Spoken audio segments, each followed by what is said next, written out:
All right, so we're diving into the world of Gottfried Wilhelm Leibniz today, and you've brought some excerpts from the Stanford Encyclopedia of Philosophy's entry on Leibniz on causation. And I have to say, this is going to be a fascinating deep dive. Oh, yeah. Leibniz is, well, he's really something else when it comes to causation. I mean, his ideas are just so different from everything that came before him. Yeah, from what I've read, he definitely wasn't afraid to shake things up a bit, philosophically speaking. So let's start with the basics. What was the philosophical landscape like when it came to theories of causation during Leibniz's time? Well, he was engaging with some pretty big names and some really influential ideas. The main theories that were popular at the time were physical influx, occasionalism, and parallelism. Okay, so three big contenders. Let's break them down one by one, starting with physical influx. What does that even mean? So physical influx, well, imagine you're trying to explain how a thought causes your arm to move. This theory suggests that there's a literal transfer of some kind of property or force that jumps from your mind to your muscles. Hmm. So it's like something is physically moving from one thing to another to cause an effect. Yeah, exactly. Like a tiny little package being delivered from point A to point B. And Leibniz, well, he wasn't a fan of this idea for a couple of reasons. I can see why that might raise some eyebrows. Yeah. It seems a little too magical almost. Yeah, it's a bit messy, metaphysically speaking. Mm-hmm. And scientifically, it's problematic too. How can properties just detach themselves from one substance and attach to another? Plus, this whole idea seemed to violate the principle of the conservation of motion. Right, which basically states that the total amount of motion in a closed system has to remain constant. So not a very elegant solution in Leibniz's view. Not at all. So that's physical influx out of the window. Yeah. What about occasionalism then? Okay, occasionalism. Bring it on. All right, so occasionalism takes a very different approach. It basically says that God is the primary cause of every single event in the universe. So God is like a cosmic puppeteer controlling every single action. Exactly. And created substances are just puppets. They don't have any causal power of their own. So no free will for team occasionalism then. We're all just following a divine script. Pretty much. And that's one of the big reasons why Leibniz rejected it. He believed that God created a universe that could run on its own without needing constant intervention. Right, a perfect self-sufficient system. Makes sense. Yeah. Okay, so we've ruled out physical influx and occasionalism. What about parallelism? What's the story there? So parallelism tries to find a middle ground between those two extremes.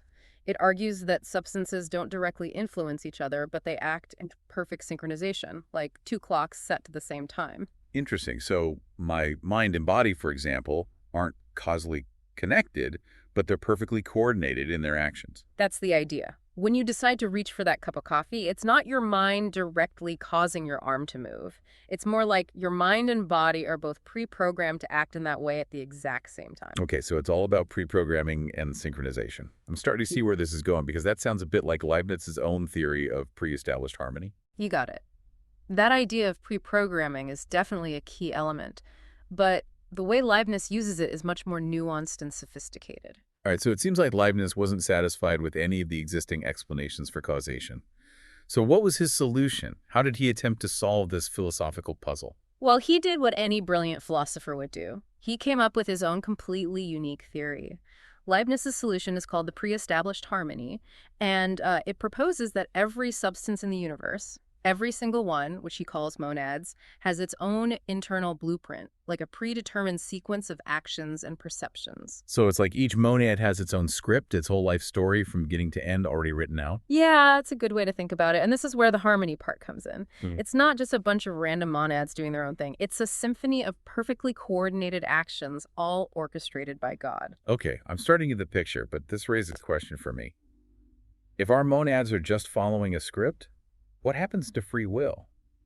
Are we really making our own choices? Well, that's a question that's been debated for centuries. Leibniz argued that even though our actions are predetermined, we still act freely because we're following our own internal nature. Our choices are an expression of who we are, essentially. So it's less about whether our actions are predetermined and more about whether they're authentic to our own internal programming. Exactly. And this focus on the internal nature of substances is what led Leibniz to develop his unique perspective on causation. Right, you mentioned earlier that Leibniz went beyond just efficient causation. He didn't just settle for the simple A caused B kind of explanation. Exactly. Hmm. He recognized that just looking at the external interactions between things doesn't tell the whole story. He introduced the concepts of final causes and formal causes to paint a more complete picture. Okay, I'm intrigued. Break it down for me. So imagine a sunflower turning towards the sun. In Leibniz's view, that's not just the simple reaction to an external stimulus. It's driven by the sunflower's own internal striving towards a goal, its inherent drive to flourish. That purpose, that striving for sunlight, is its final cause. So the efficient cause is the actual physical process of the sunflower turning. But the final cause is the deeper underlying purpose behind that action. Precisely. And then you have the formal cause, which is like the blueprint that guides the sunflower's growth and development. It's the inherent structure that makes a sunflower, as opposed to, say, a rose bush. I see. So Leibniz is bringing together all these different levels of causation. It's like he's saying that to understand why something happens, we need to consider not just the external triggers, but also the internal purposes and the underlying structure of the thing itself. Exactly. And that's where his concept of substance becomes really crucial. Leibniz believed that substances are the ultimate driving forces behind all change in the universe. Okay, let's talk about substances then. What exactly did Leibniz mean by this term? For Leibniz, a substance is like a mini-universe, a self-contained entity that possesses its own internal principles of activity and change. It's not dependent on anything outside of itself for its existence. So we're not talking about physical objects in the usual sense, like a table or a chair. It's more like a center of force or energy that exists independently. Precisely. And remember those monads we talked about earlier? Yep. For Leibniz, monads are substances. They're the fundamental building blocks of reality, and everything else is built up from them.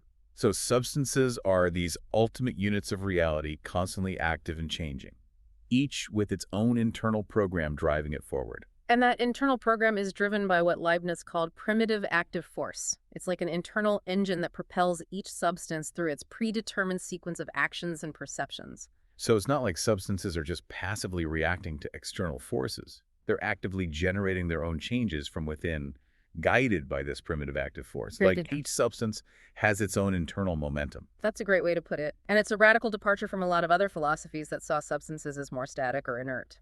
Okay, I'm following you so far. But this raises another question. If each substance is like its own little world, how do they interact with each other? Do they even need to interact if they're already pre-programmed? That's where we come back to the brilliance of pre-established harmony. Leibniz rejects the idea of substances directly influencing each other. Instead, their actions are perfectly synchronized from the very beginning, like a cosmic dance choreographed by God.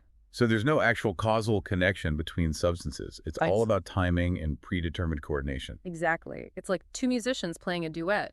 Their notes aren't causing each other to sound, but they harmonize perfectly because they're following the same score. It's like a giant cosmic symphony, where every instrument is playing its part flawlessly, all thanks to the conductor's masterful arrangement. Precisely. And this harmony isn't just limited to physical actions. It extends to our thoughts, our perceptions, even our relationships with each other. Wait. So when I have a conversation with someone, it's not because their words are directly influencing my thoughts. It's because our monads were pre-programmed to have this perfectly synchronized exchange. That's the mind-bending implication of pre-established harmony. It challenges our common sense understanding of how we interact with the world. I don't know about you, but this is getting a little too deep for me. It's like we're venturing into the matrix here. I can see why you'd say that. Yeah. But for Leibniz, this wasn't science fiction. It was a logical consequence of his philosophical system, and it led him to some pretty remarkable insights about the nature of reality and the role of God in the universe. Okay, I'm ready to go even deeper down the rabbit hole. Let's talk about God then. Where does God fit into this elaborate system of pre-programmed harmony?